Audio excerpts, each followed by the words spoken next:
दोस्तों वैसे तो भारतीय जनता पार्टी के बुरे दिन उसी दिन से शुरू हो गए थे जब उन्होंने राम मंदिर की प्राण प्रतिष्ठा केवल अपने सियासी लालच के लिए अशुभ मुहूर्त में कर दी थी। उसी के बाद से एक एक खेल खुलता चला गया, लेकिन एक और काम अशुभ मुहूर्त में हो गया है जिसकी वजह से बीजेपी की करारी हार होने जा रही। जी हाँ, 13 का जो आंकड़ा है ना, वो बीजेपी के लिए किसी ग्रहण से कम नहीं है।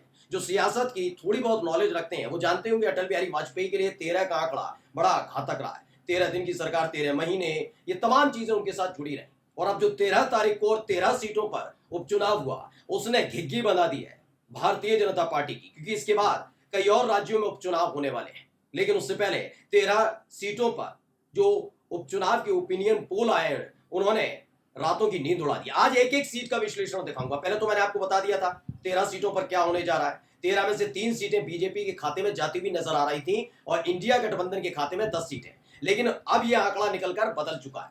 जी हाँ, 13 में से मात्र एक सीट जा रही है बीजेपी के खाते में। क्यों जा रही है वो भी मैं आपको बता दूंगा, लेकिन सबसे पहले सिलसिलेवार तरीके से मैं आपको दिखाने जा रहा हूं हर एक सीट का सूरत हाल। ओपिनियन पोल क्या कहता है, बीजेपी की इससे करारी हार, वो भी लोकसभा चुनाव के फौरन बाद नहीं हो सकती। नमस्कार, मैं हूं प्रज्वल गौतम और आप देख रहे हैं टाइम्स एक्सप्रेस।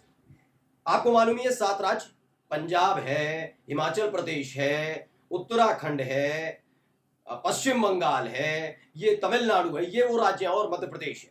ये ऐसे राज्य हैं जहां पर चुनाव, उपचुनाव, क्योंकि दरअसल क्या थे ना, कई जो पार्टियां थी उन्होंने अपने विधायकों को टिकट दी सांसदी की, और वो सांसद चुन लिए गए। उसके बाद इनकी सीट खाली हुई, कुछ का निधन हो गया था जिसकी वजह से उनकी सीट खाली हुई, इसलिए उपचुनाव हुए। अब इन 7 राज्यों की 13 सीटों का सूरत हाल एक दिन पहले दिखा चुका था, लेकिन एक और जबरदस्त ओपिनियन पोल निकलकर सामने आया है। वो ओपिनियन पोल सीट वार में आपको दिखा रहा हूं 13 सीटों का। तो ये सबसे पहले मैं बात करूंगा, ये आप पहले आंकड़ा देख लीजिए क्या कहता, उपचुनाव में किस सीट पर कितना मतदान हुआ। आपको मैं बता दूं, जब जब कहा जाता है कि 50% से जहां ज्यादा मतदान होता है, वहां पर सत्ता परिवर्तन, मतलब चीजें बदलने वाली होती है। अब देखिए 13 में भी है, हमीरपुर में है, नालागढ़ है, जालंधर देख लीजिए, बद्रीनाथ है, मंगलौर, हर जगह लगभग 50% से ज्यादा हुआ है। अगर केवल एक सीट को छोड़ दिया जाए, और उस सीट का नाम है बद्रीनाथ, वहां पर 47.68, लेकिन वो 50% ही माना जाएगा। अब इन 13 सीटों का जो मैंने देखा ना, 13 सीटें, तो 13 सीटें, और 13 जुलाई को रिजल्ट आ रहा है। लेकिन रिजल्ट से पहले पूरी तरीके से भारतीय जनता पार्टी हिल गई है। कैसे, वो अब मैं आपको दिखाने जा रहा हूं। देखिए क्या है इसका खेल। पहले कहां से शुरू करें, हम करते हैं इस चीज से। पहले किसके के पास कितनी सीटें थी। पश्चिम बंगाल की जिन 4 राज्यों पर 4 सीटों पर हुआ, रायगंज, रानाघाट दक्षिण, बागदा और मानिकतला, इसमें देखिए 3 सीटें बीजेपी के पास थी और एक टीएमसी के पास। हिमाचल प्रदेश की 3 सीटों पर हुआ, तीनों पर निर्दलीय थे, ना बीजेपी का ना कांग्रेस का, लेकिन इन तीनों ने इस्तीफा दिया और ये बीजेपी के साथ आ गए, बीजेपी में शामिल हो गए। जो तीनों के तीनों ने इस्तीफा दिया था उन्हें ही टिकट दिया। उत्तराखंड की 2 सीटों पर था, एक पर कांग्रेस थी, एक पर बसपा थी। बिहार की में रुपौली बीमा भारती जनता दल यूनाइटेड की थी, वही मैदान में है। पंजाब जालंधर पश्चिम आम आदमी पार्टी के पास थी, और मध्य प्रदेश में अमरवाड़ा कांग्रेस के पास थी। तमिलनाडु में विक्रवंडी डीएमके के पास थी। अब इनके पास सुपड़ा कैसे साफ होने जा रहा है मैं अब आपको दिखा देता हूं। आकलन क्या कहता है पढ़िए, बस एक एक करके सीट के बारे में बताने जा रहा हूं। सबसे पहले आ जाते हैं हम रायगंज, राणाघाट दक्षिण, बागदा में जीत हासिल की थी। बाद में बीजेपी के विधायक टीएमसी में चले गए।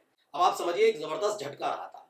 ये 3 विधायक जहां पर उपचुनाव हो रहा है, तीनों के तीनों टीएमसी में शामिल हो गए। और टीएमसी ने क्या किया, टीएमसी ने इन्हें टिकट थमा दी। यानी 3 सीटें पश्चिम बंगाल की जो बीजेपी के पास थी, चाहे वो रायगंज हो, राणाघाट दक्षिण हो या बागदा हो, ये तीनों सीटें मैं आप सिलसिलेवार तरीके से आपको दिखा भी रहा हूं कि रायगंज है, राणाघाट दक्षिण है और बागदा, ये तीनों सीटें जो बीजेपी के पास थी, तीनों टीएमसी के पास जा रही हैं, क्योंकि टीएमसी पर ही भरोसा न केवल पश्चिम बंगाल की जनता ने जताया, बल्कि इन तीनों सीटों पर जो बीजेपी के विधायक थे वो अब टीएमसी में शामिल हो गए। एक सीट जो मानिकतला थी, मानिकतला में क्या हुआ था कि साधन पांडे का निधन हो गया था, उसकी वजह से उनकी खाली हुई सीट, तो उनकी पत्नी साधन पांडे को की पत्नी सुप्ति को इस सीट से मैदान पर उतारा टीएमसी ने। यानी सहानुभूति की लहर है। कुल मिलाकर 4 सीटें टीएमसी के पास जा रही हैं, यानी इंडिया गठबंधन के पास 4 सीटें पश्चिम बंगाल की।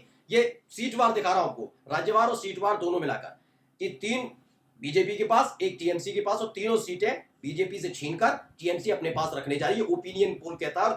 तीनों ही सीटों का मैंने बता दिया क्यों, क्योंकि बीजेपी के जो विधायक थे वो टीएमसी में शामिल हुए, इसीलिए ये हुआ है। अब आते हैं आगे, हिमाचल प्रदेश का जिक्र करते हैं। कौन कौन सी सीट है, देहरा, हमीरपुर, नालागढ़। तो देहरा का जो मसला है, ये तीनों सीटों पर क्या था कि तीनों पर निर्दलीय थे, वो बीजेपी में जाकर शामिल हो गए।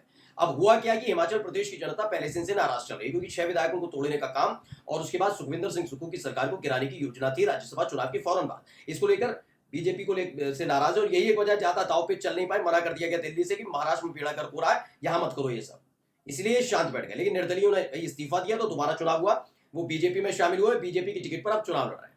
लेकिन उनके प्रति गुस्सा किस बात को लेकर है कि जब हमने आपको वोट दिया था तब आप निर्दलीय थे, बीजेपी के लिए नहीं दिया था ना कांग्रेस के लिए, लेकिन आप शामिल कैसे हुए, आपने सरकार गिराने की कोशिश कैसे की। इसलिए देहरा से, हमीरपुर से और जो के ठाकुर है नालागढ़ से, इन तीनों के खिलाफ बहुत एंटी इनकम्बेंसी के या फिर जो इन्होंने किया उसके खिलाफ बहुत नाराजगी है और इन्हीं तीनों को बीजेपी ने टिकट दिया है। अब क्या है, सबसे पहले मैं आपको बता रहा हूं, देहरा भी सीट कांग्रेस के पास जा रही है, दूसरी नालागढ़ सीट भी कांग्रेस के पास जा रही है, अच्छा खासा इनका हिसाब किताब है। हमीरपुर सीट की मैं बात करूंगा, हमीरपुर से कौन आते हैं, सुखविंदर सिंह सुक्खू आते हैं। तो हमीरपुर सीट जिसको लेकर लग रहा था कि अनुराग ठाकुर का प्रभाव पड़ता हुआ नजर आएगा, लेकिन ऐसा होने नहीं जा रहा, क्योंकि जो सुखविंदर सिंह सुक्खू की पत्नी है कमलेश ठाकुर, वहां से कांग्रेस की उम्मीदवार है, माना जा रहा है कि उसका प्रभाव पड़ता हुआ नजर आ रहा है। और तीनों सीटें हिमाचल प्रदेश की छीन के कौन ले जा रहा है, कांग्रेस छीन कर ले जा रही है। कुल मिलाकर अब इस बात समझ लीजिए 7 सीटें इंडिया गठबंधन के पास है, एक सीट हमीरपुर की लग रही थी बीजेपी के पास जा सकती है, लेकिन वो भी नहीं जा रही है। अब आ जाते हैं उत्तराखंड की बात कर लेते हैं। दरअसल उत्तराखंड की जो बद्रीनाथ सीट है वो पहले कांग्रेस के पास थी और माना जा रहा है कि वो कांग्रेस के पास ही रहने वाली है, यानी यहां खेल इनका खराब हो गया है। दूसरा जो है मंगलौर सीट, मंगलौर के लिए कहा जाता है वहां दलित वोटर और मुस्लिम वोटर बहुत ज्यादा है, इसीलिए बीएसपी और कांग्रेस हमेशा जीतती रही, कभी बीजेपी का खाता मंगलौर सीट पर उत्तराखंड पर नहीं खुला। इस बार बीएसपी बहुत कमजोर नजर आ रही है, इसलिए कांग्रेस के खाते में ये सीट जाती हुई नजर आ रही है। यानी कुल मिलाकर कितनी हुई इंडिया गठबंधन के पास, 4, 3, 7, 8, 9 सीटें इंडिया गठबंधन के खाते में जा रही है। अब पंजाब का तो मैं जिक्र करूं ना करूं, आप समझ सकते हैं पंजाब में तो बीजेपी की हालत क्या है। बीजेपी छोड़िए, कोई सहयोगी दल भी अगर बीजेपी का साथ लड़ ले उसकी हालत खस्ता हो जाती है।